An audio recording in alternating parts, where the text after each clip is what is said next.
छ्याप छ्याप त्यो पानी हाल्दाखेरि पनि मेरो मेकअप अलिकति पनि स्मज भएन। अब जतिसुकै डिग्रीको घाम लागे नि, जति गर्मी भए पनि तपाईँहरूको मेकअप अलिकति पनि बग्नेवाला छैन, पसिनाले पनि बग्नेवाला छैन।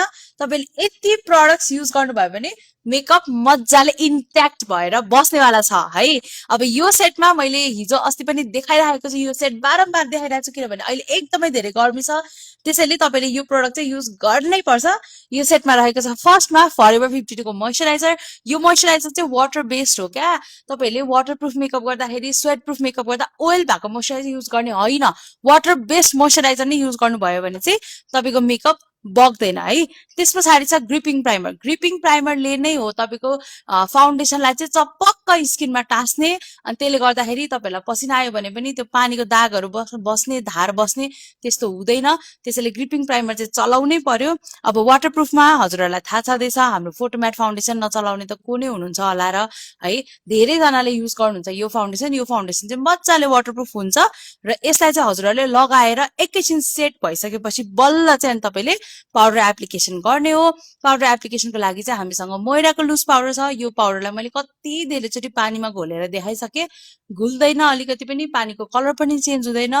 त्यही भएर नै हामीले स्वेट प्रुफ वाटरप्रुफ मेकअप गर्दा चाहिँ यो प्रडक्ट्सहरू युज गर्छौँ। मोइराको लुज पाउडरमा चाहिँ हामीसँग धेरैवटा सेटहरू पनि अभाइलेबल छ है। सो आफ्नो स्किन टोन अनुसारको सेट तपाईँले मजाले लिन मिल्छ। पिङ्क पाउडर पनि छ मोइरामा चाहिँ हामीसँग।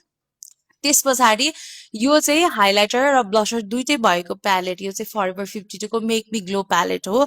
यो प्यालेटबाट चाहिँ हजुरहरूले ब्लसर, हाइलाइटर मजाले लगाउन सक्नुहुन्छ।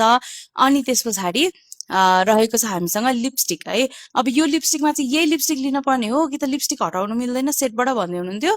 अब यस्तो हो, यसमा चाहिँ तपाईँहरूले छानी आफूलाई मनपर्ने सेटको लिपस्टिक पनि लिन मिल्छ। मैले अहिले लगाएको सेट पनि लिन मिल्छ। सबै डिफ्रेन्ट सेडमा छ यो लिपस्टिक, धेरै सेडमा अभाइलेबल छ। सो त्यही भएर तपाईँले आफ्नो मनपर्ने सेड छानेर लिनुभयो हुन्छ है। त्यस पछाडि छ वाटरप्रुफ मस्कारा। अब सबै मेकअप वाटरप्रुफ गरिसकेपछि मस्कारा चाहिँ नन वाटरप्रुफ लाएर हुन्छ त, अनि यहाँ तल तल मस्कारा स्मज हुँदैन त। त्यही भएर मस्कारा पनि तपाईँले वाटरप्रुफमै चलाउनु होला, ताकि पसिना आयो भने अथवा पानी नै पर्यो भने पनि तपाईँको मस्कारा स्मज हुँदैन। त्यस पछाडि लास्टमा है, अब सबै फुल फेस मेकअप गरिसके पछाडि फिक्सर नलगाइ त तपाईँले जति राम्रो जति वाटरप्रुफ मेकअप गरे पनि कतै न कतैबाट त्यो मेकअप निस्किन्छ नि। त्यही भएर सबै मेकअपलाई चाहिँ लास्टमा टक्कसँग सिल गर्ने, लक गर्नको लागि चाहिँ हाम्रो फरएभर 52 को मेकअप फिक्सर छ। यो चाहिँ तपाईँले यसरी मजाले टक्क स्प्रे गरिदिने मेकअप माथि, अनि यसले चाहिँ राम्रोसँग तपाईँको मेकअपलाई लक गर्छ। तपाईँलाई जति नै पसिना आए पनि त्यस पछाडि मैले त्यत्रो पानी छप पानी हालेर देखाउँदा त मेरो मेकअप अलिकति नै स्मज भएको थियो। त्यही मेकअप हो, अहिले पनि अलिकति नै केही पनि भएको छैन, मेरो मेकअप जस्ताको जस्तै छ। सो यति प्रडक्टले मेकअप गर्नुभयो भने चाहिँ तपाईँको मेकअप टक्कसँग बस्छ।